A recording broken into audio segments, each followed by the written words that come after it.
Assalamualaikum, halo teman-teman, bagaimana nih kabar kalian? Semoga sehat dan bahagia sentosa. Film Keramat merupakan film horor dokumenter Indonesia. Ya, mirip-mirip sama film kisah tanah Jawa gitu loh guys. Berkisah sebuah tim produksi film berangkat dari Jakarta ke daerah Jogja, Bantul dalam rangka melakukan pra-syuting. Berbagai hal mistis pun dialami oleh para kru film ini. Gak usah berlama-lama, langsung aja ke alur ceritanya. Siapkan cemilan dan minuman, relax, santai aja. Sana lo pergi lo, gak suka gue lo ngikutin gue.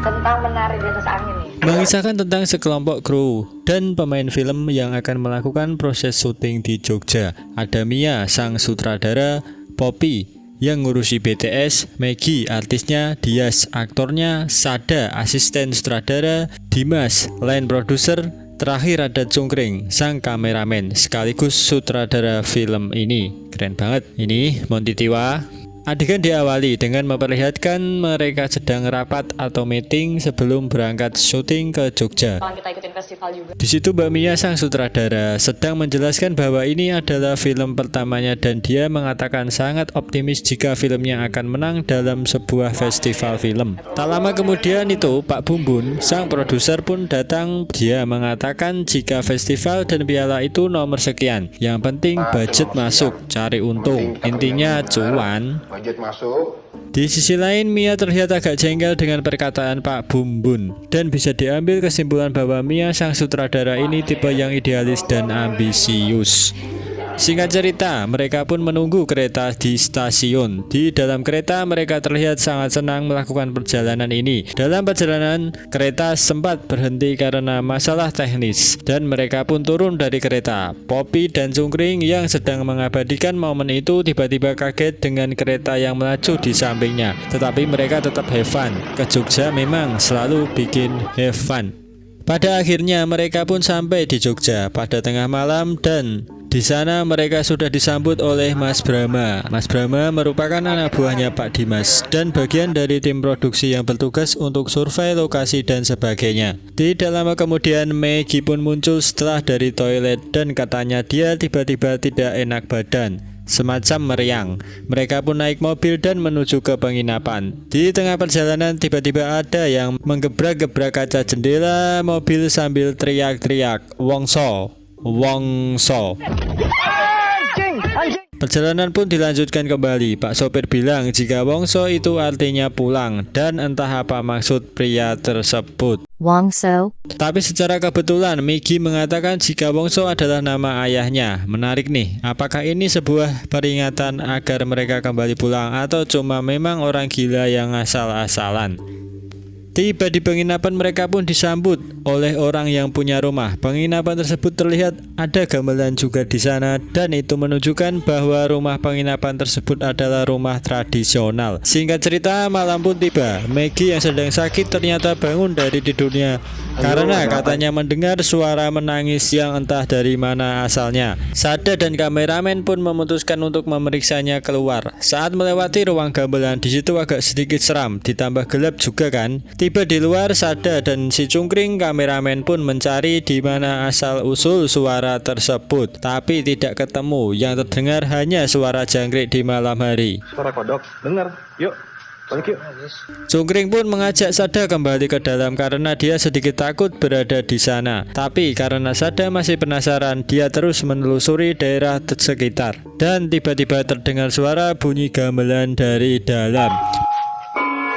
Nah, Poppy sama Migi ini Dan itu pasti kerjaannya si Poppy sama Migi yang lagi jahil. Tapi saat Cungkring ke dalam, Poppy dan Migi tengah berada di kamar. Lalu siapa yang main gamelan tadi?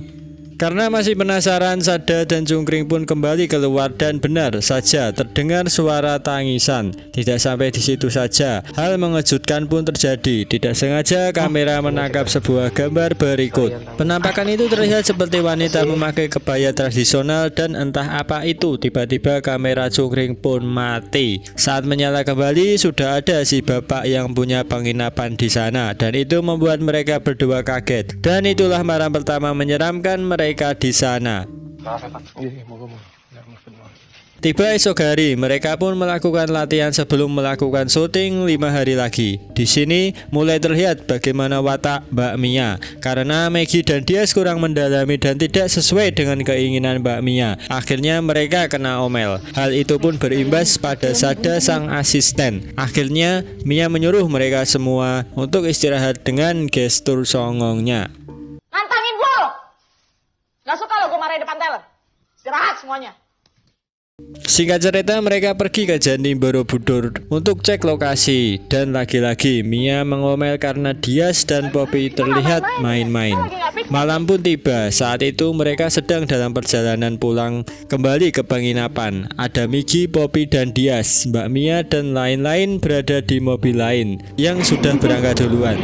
Ternyata mobil yang mereka tumpangi tersesat di jalan dan di sekeliling jalan sangat gelap gulita. Tidak ada mobil yang lewat. Tapi kemudian terlihat dari kejauhan ada seperti cahaya lampu mobil. Namun anehnya, semakin lama cahaya tersebut semakin banyak dan tiba-tiba cahaya tersebut berubah menjadi seperti bola api yang terbang ke atas mobil. Kalau nggak salah, itu adalah Ganaspati. Singkat cerita, mereka pun sampai di penginapan. Di sana Pak Dimas, Mbak Mia dan lain-lain sudah menunggu mereka semua. Karena mereka datang terlambat dan dikira pergi dulu ke tempat diskotik. Alhasil, terjadi sedikit percekcokan antara Pak Dimas dan Dias. Dengan gaya Dias yang agak sombong membuat Pak Dimas merasa tidak dihargai. Jika tidak dipisahkan, mungkin mereka hampir baku hantam.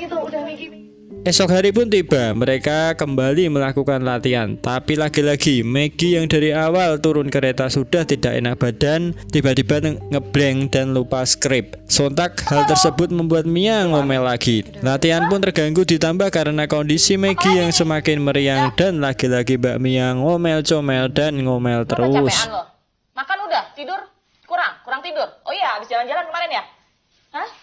Kondisi Maggie ternyata semakin parah dan bisa dipastikan bukan meriang biasa. Dia pun hanya bisa terbaring di kasur dan rencananya akan dibawa ke rumah sakit untuk diperiksa. Namun yang mengejutkan adalah saat akan digotong ke mobil, tubuh Maggie tiba-tiba menjadi sangat berat sampai-sampai tidak sanggup diangkat oleh beberapa orang di sana. Di saat malam tiba, mereka terlihat berkumpul merenung karena tidak tahu apa yang sedang terjadi dengan Maggie. Tiba-tiba terdengar suara dari kamar Maggie seperti seorang sedang nyinden nyanyi gitu loh guys. Saat dicek tak disangka itu adalah Maggie yang sedang nyinden.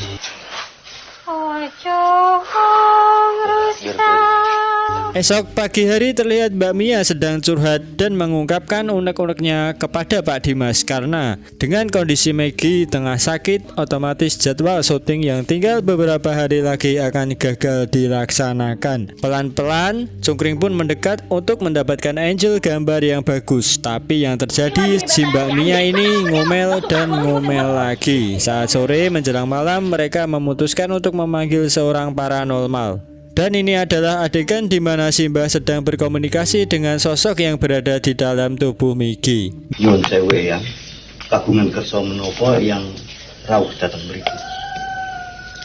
Ora apa-apa. Maggie sedang dirasuki oleh Nyi Pramoda Wardani. Maggie pun dengan pelan berjalan menuju ke kamarnya. Tak disengaja Dias yang lewat langsung terkejut. Pada malam hari, Simbah kembali mencoba berdiskusi dengan sosok yang ada di dalam tubuh Maggie dan membacakan sebuah mantra agar makhluk tersebut keluar dari tubuh Maggie. Singkat cerita, Simbah pun berhasil mengusir Nyi Wardani dari tubuh Maggie. Dirasa semua sudah selesai, mereka pun bersantai di luar. Tapi tiba-tiba Sada muncul dan mengatakan bahwa Maggie hilang dari kamarnya. Wah, kok bisa? Simbah pun langsung mencoba menelusuri dan melacak di mana keberadaan Maggie. Saat koordinat sudah ditemukan, Simbah mengatakan jika Maggie sudah dibawa ke alam lain. Esok harinya, Simbah dan yang lain pergi ke pantai Parangtritis dengan tujuan untuk menanyakan solusi kepada penguasa lautan. Sesampainya di sana, Simbah langsung melakukan ritual dan berkomunikasi dengan penguasa lautan di sana. Setelah semua selesai, mereka pun berjalan pulang. Tak disangka, di tengah perjalanan mereka pulang, disitulah awal dari keanehan pun dimulai. Saat sedang berjalan, Poppy melihat Pak Dimas dan Mbak Mia yang berada di belakang kamera sudah hilang entah kemana. Cungkring pun mengarahkan kameranya ke belakang. Saat kamera diarahkan kembali ke depan, Poppy dan yang lain ikut menghilang, menyisahkan Simbah saja. Cungkring yang panik mencoba mendekat ke depan Simbah, lalu kamera pun jatuh dan terlihat berada di atas rumput. Mereka semua sudah dibawa ke alam gaib, di mana rumput yang kita lihat ini adalah rumput dunia lain. Akhirnya mereka semua bangun. Di saat kebingungan, mereka melihat Maggie di kejauhan. Tanpa alasan yang jelas, Maggie pun langsung lari dan mereka semua mengejarnya, tapi dia kembali hilang. Di saat bersamaan terdengar suara dari dalam hutan. Mereka kemudian langsung pergi menuju ke dalam hutan tersebut. Singkat cerita, mereka sudah berada di dalam hutan dan hari pun sudah gelap. Mereka terus berjalan tanpa tahu arah dan tujuan. Mia yang emosian pun terus comel karena kesal dengan apa yang terjadi. Udah pemain hilang, syuting gagal, sekarang malah terjebak dalam alam berantah.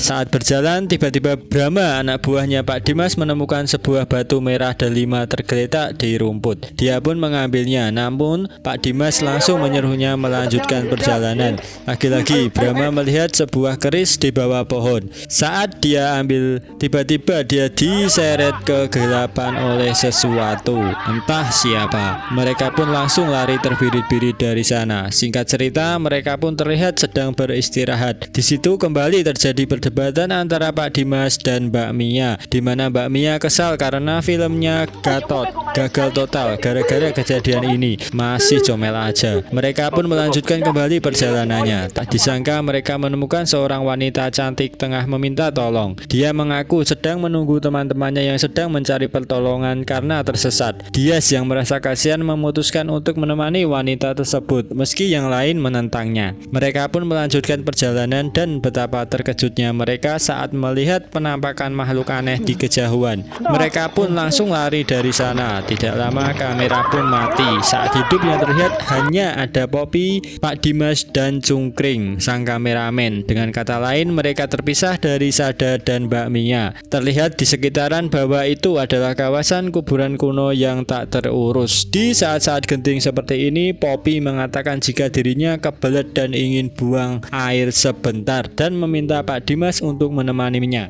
Otomatis Cungkring pun ditinggal sendirian di kuburan tersebut. Tapi beruntung karena si Cungkring yang pegang kameranya dipastikan dia tidak akan langsung mati, karena jika dia mati maka film ini pun tamat. Poppy dan Pak Dimas pun pergi. Cungkring bersama kameranya hanya bisa menunggu sambil melihat keadaan di sekitar, dan sejauh mata memandang yang terlihat hanya kuburan, pepohonan, dan kegelapan. Kesunyian hutan pun sangat begitu terasa. Dan tiba-tiba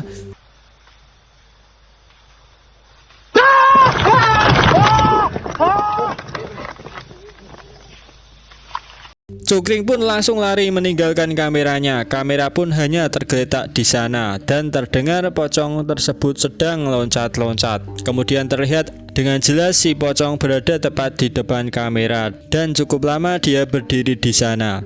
Tidak lama Cungkring mengambil kameranya dan langsung lari dari sana. Akhirnya mereka bertemu dengan Sada, Mbak Mia. Lalu muncul si Poppy. Loh, bukannya tadi dia pipis bersama Pak Dimas ya? Saat ditanya, Poppy mengaku dari tadi bersama Sada dan Mbak Mia dan justru mencari Pak Dimas dan Cungkring. Itu berarti Poppy yang tadi bersama Pak Dimas adalah Poppy Poppyan, bukan Poppy beneran. Itu berarti Pak Dimas sekarang dalam bahaya. Dan benar saja, tiba-tiba terdengar teriakan Pak Dimas. Mereka kembali lari dan kembali dikejutkan dengan iring-iringan orang yang sedang membawa keranda jenazah. Dan lagi-lagi mereka kembali lari dan kembali dikejutkan saat melihat sebuah pagelaran. Ada gamelan dan beberapa wanita menari. Terlihat ada Maggie yang tengah ikut menari bersama para penari tersebut. Sada pun langsung menggendong Maggie dan membawanya lari dari sana. Kamera pun mati.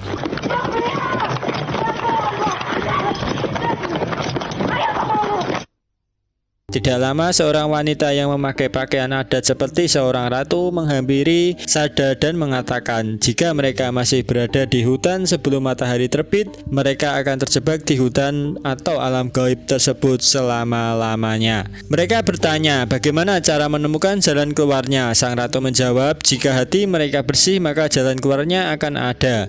Singkat cerita, mereka dengan panik kembali melanjutkan perjalanan. Saat akan kembali berjalan, Mbak Mia terlihat sudah tidak kuat lagi untuk melangkahkan kakinya dan meminta Cungkring untuk menggendongnya. Akhirnya Cungkring memberikan kamera tersebut ke Poppy dan langsung terpaksa menggendong Mbak Mia. Tapi tiba-tiba tanpa diduga, Mbak Mia menggigit leher si Cungkring. Poppy, Sada, dan Maggie yang sedang digendong pun langsung lari.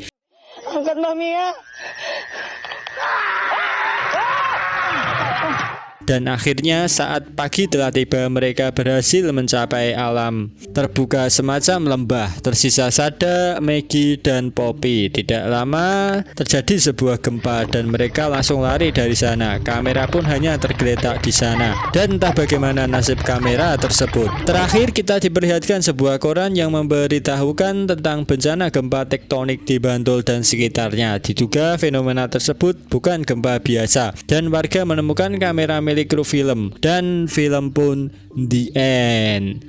Sekian, terima kasih, sampai jumpa. Jangan lupa ibadah. See ya.